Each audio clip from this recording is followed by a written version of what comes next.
दोस्तों, एक समय था जब भारत में राजे रजवाड़ों का शासन था, जिनके पास बड़ी बड़ी सल्तनतें हुआ करती थी। साथ ही उनके पास लाखों की संख्या में सेना हुआ करती थी, जिनके बलबूते पर वो कुछ भी कर सकते थे। लेकिन वह कहते हैं ना कि हर किसी का समय होता है। आजादी से पहले जिन राजाओं का डंका बजता था, वो आजादी के बाद केवल नाम मात्र के राजा रह गए थे। आज के इस वीडियो में हम उन राजाओं के वंशजों की बात करने वाले हैं, जिन्होंने एक वक्त भारत के इतिहास में वीरता के झंडे गाड़ दिए थे।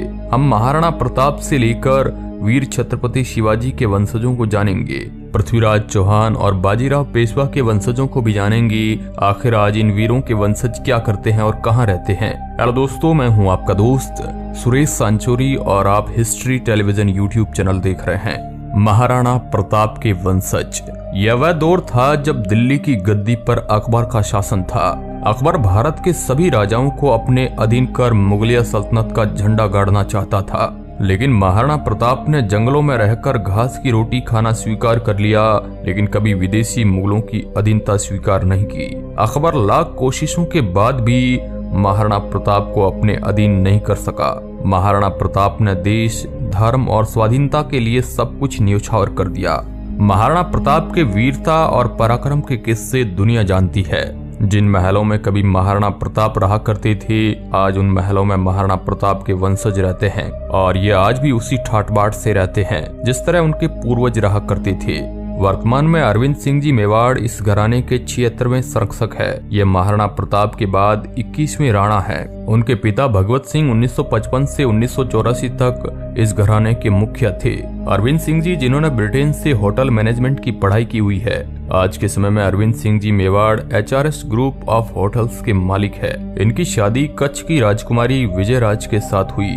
इनके बेटे का नाम युवराज लक्ष्यराज सिंह है, वो भी होटल मैनेजमेंट का काम करते हैं। अपने राजशाही जीवन के लिए मशहूर अरविंद सिंह जी को कई कार्यक्रमों में जाने माने नेता और अभिनेताओं के साथ देखा जाता है। लग्जरी कारों के शौकीन अरविंद सिंह जी के पास कई रोल्स रॉय गाड़ियां भी है। ये सभी गाड़ियां मेवाड़ के राजाओं की निशानी है।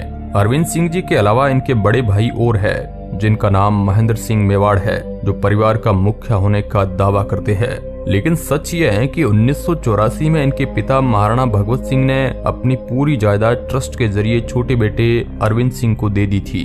बड़े बेटे महेंद्र सिंह जी ने इस जायदाद की कई बार ऑफिशियली मांग की, लेकिन अभी तक इनके हाथ कुछ नहीं लगा।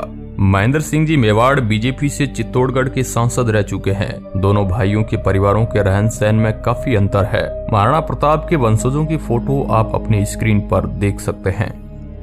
छत्रपति शिवाजी महाराज के वंशज। वीर छत्रपति शिवाजी एक बहादुर, बुद्धिमान और निडर मराठा शासक थे, और इन्होंने ही मराठा साम्राज्य की नींव रखी थी। बहुत से लोग इन्हें हिंदू हृदय सम्राट कहते हैं, तो कुछ लोग इन्हें मराठा का गौरव कहते हैं। साल 1974 में छत्रपति शिवाजी के उदय के साथ ही शुरू हुआ इनका राज्य क्षेत्र आज का मराठी भाषी महाराष्ट्र राज्य, जो मुंबई से गोवा और पूर्व में लगभग 160 किमी नागपुर तक फैला हुआ है। लेकिन एक वक्त ऐसा भी आया जब छत्रपति शिवाजी का साम्राज्य भारत के काफी बड़े भूभाग पर फैल गया। इन्होंने मुगलों की खटिया खड़ी कर दी थी। इतिहास की माने तो भारत में मुगल शासन को समाप्त करने का श्रेय भी इसी मराठा साम्राज्य को दिया जाता है। आज के समय में शिवाजी महाराज के 13वें वंशज के रूप में उदयन राजे भोसले जी सतारा और छत्रपति संभाजी राजे भोसले कोल्हापुर को छत्रपति शिवाजी महाराज की राजगद्दी के वारिस माने जाते हैं, और दोनों भाजपा से राज्यसभा सांसद है। हालांकि दोनों अलग अलग राजघरानों से हैं, और दोनों के बीच अक्सर आपसी टकराव देखा जाता है। बात करें संभाजी राजे भोसले जी की, तो ये अपनी लग्जरी लाइफस्टाइल के कारण अक्सर चर्चा में रहते हैं। उन्होंने कोल्हापुर से MBA किया है, और राजनीति में आने से पहले वे लंबे समय से सोशल वर्क से जुड़े हुए थे। संभाजी राजे कोल्हापुर के राजघराने में रहते हैं, जहाँ इनको बहुत मान सम्मान दिया जाता है, और यहाँ के लोग इन्हें महाराज कहकर ही बुलाते हैं। वहीं उदयन राजे भोसले जी भी सतारा में बहुत लोकप्रिय है। ये अपने उग्र स्वभाव के कारण अक्सर चर्चा में रहते हैं। इनको विशाल संपत्ति के मालिक होने के बाद भी अक्सर अकेले ही बुलेट की सवारी करते देखा जाता है। इनका राजनीतिक जीवन काफी उतार चढ़ाव भरा है, लेकिन सतारा के लोगों का इनको भरपूर साथ मिलता है। बाजीराव पेशवा के वंशज। हर हर महादेव के युद्ध घोष के साथ देश में केसरिया ध्वज लहराकर हिंदू स्वराज लाने का जो सपना वीर छत्रपति शिवाजी महाराज ने देखा था, उसको काफी हद तक मराठा साम्राज्य के चौथे पेशवा या कहे तो प्रधानमंत्री वीर बाजीराव प्रथम ने पूरा किया था। उस समय महायोद्धा बाजीराव पेशवा के नाम से अंग्रेज शासक थर थर कांपते थे और मुगल शासक बाजीराव से इतना डरते थे कि उनसे मिलने तक से घबराते थे। हिंदुस्तान के इतिहास में पेशवा बाजीराव प्रथम ही अकेले ऐसे वीर योद्धा थे जिन्होंने अपने जीवन काल में 41 युद्ध लड़े और एक भी युद्ध नहीं हारे। पेशवा बाजीराव बल्लाल भट्ट ने निजाम मोहम्मद बख्श से लेकर मुगलों, अंग्रेजों और पुर्तगालियों तक को युद्ध के मैदान में कई बार करारी टक्कर दी थी। महाराष्ट्र, गुजरात, मालवा, बुंदेलखंड सहित 70 से 80% भारत पर उनका शासन था। पर आज के समय में इस महान वंश के लोगों को कोई नहीं जानता है। पेशवा के वंशज पुणे में रहते हैं और ये जानकारी इतिहास में रुचि रखने वाले गिने चुने लोगों को ही है। ये पेशवा घराने की 10वीं पीढ़ी है। 74 वर्षीय विनायक राव भूवैज्ञानिक है और इसी विषय के प्राध्यापक के रूप में उन्होंने पुणे विश्वविद्यालय में 33 वर्ष नौकरी की।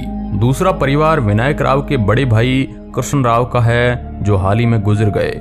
महेंद्र पेशवा कृष्ण राव के बेटे हैं। वो कहते हैं कि ट्रैफिक हवालदार भी अगर पेशवा का लाइसेंस देखता है तो उस पर पेशवा नाम देखता है तो कोई अचरज नहीं करता। ये अपनी माँ उषा राजे, पत्नी सुचेता और बेटी के साथ यहाँ रहते हैं। महेंद्र का वही फैब्रिकेशन का व्यवसाय है। ये सभी सदस्य पेशवा खानदान के अमरता राव पेशवा के वंशज है। इनके पास कोई खानदानी जायदाद या संपत्ति नहीं है। पृथ्वीराज चौहान के वंशज। दिल्ली के सिंहासन पर बैठने वाले चौहान वंश के अंतिम शासक पृथ्वीराज चौहान थे। ये अपने पिता राजा सोमेश्वर चौहान जी की मृत्यु के बाद 1179 में मात्र 13 वर्ष की आयु में ही अजमेर की गद्दी पर बैठे थे। आज के अजमेर, दिल्ली और पंजाब भूभाग पर शासन करने वाले पृथ्वीराज चौहान का जीवन एक मेधावी बच्चे से शुरू हुआ। युद्ध कौशल के महान योद्धा के रूप में जाना गया। इनके बाद जल्दी सैन्य कौशल सीखने की क्षमता ने राजस्थान को सबसे मजबूत राज्य बना दिया। जब 1191 में मोहम्मद गौरी अपनी विशाल सेना के साथ तराइन के प्रथम युद्ध में पहुंचा तो पृथ्वीराज चौहान ने अपने युद्ध कौशल और साहस से गौरी का अहंकार चूर चूर कर दिया। युद्ध में बुरी तरह घायल हुआ मोहम्मद गौरी अपनी सेना को उल्टे पांव लेकर वहां से भाग गया। हालांकि 1992 के तराइन दूसरे युद्ध में दुगनी ताकत के साथ आया मोहम्मद गौरी पृथ्वीराज चौहान को हराकर उन्हें बंदी बनाकर अपने साथ ले गया। पृथ्वीराज चौहान के साथ वहां बड़ी क्रूरता की गई और गर्म लोहे के सरिये से उनकी दोनों आंखें फोड़ दी गई। कहा जाता है कि अपनी सभा में एक तीरंदाजी प्रतियोगिता में मोहम्मद गौरी ने पृथ्वीराज चौहान को एक निशाना साधने को कहा। अपने कंधे पर बैठे मित्र चंद्रबरदई के कहे जाने के इशारे में पृथ्वीराज चौहान ने तीर मोहम्मद गौरी के सीने में दाग दिया और वह वहीं पर मर गया। दुश्मन के हाथों की मरने की बजाय पृथ्वीराज चौहान और चंद्रबरदई ने एक दूसरे को चाकू से मार डाला। आज 700 सालों बाद पृथ्वीराज चौहान के वंशजों की कोई पुख्ता जानकारी नहीं है, पर कहा जाता है कि इतिहासकारों के अनुसार इनके वंशज मुख्यतः पाकिस्तान और कुछ राजस्थान व उत्तर प्रदेश में रहते हैं, जो आम जिंदगी जीवन यापन करते हैं, जिनके पास राजघराने की कोई संपत्ति नहीं है। हाल ही में टीवी सीरियल इश्कबाज से चर्चा में आए एक्टर नकुल मेहता ने पृथ्वीराज चौहान के वंशज होने का दावा किया है। ये उदयपुर के एक रॉयल परिवार से ताल्लुक रखते हैं और अपनी एक्टिंग के साथ साथ गरीबों की मदद करने के कारण चर्चा में रहते हैं। अब दोस्तों, इस मुद्दे पर आप क्या सोचते हैं, कमेंट बॉक्स में जरूर बताएं। धन्यवाद।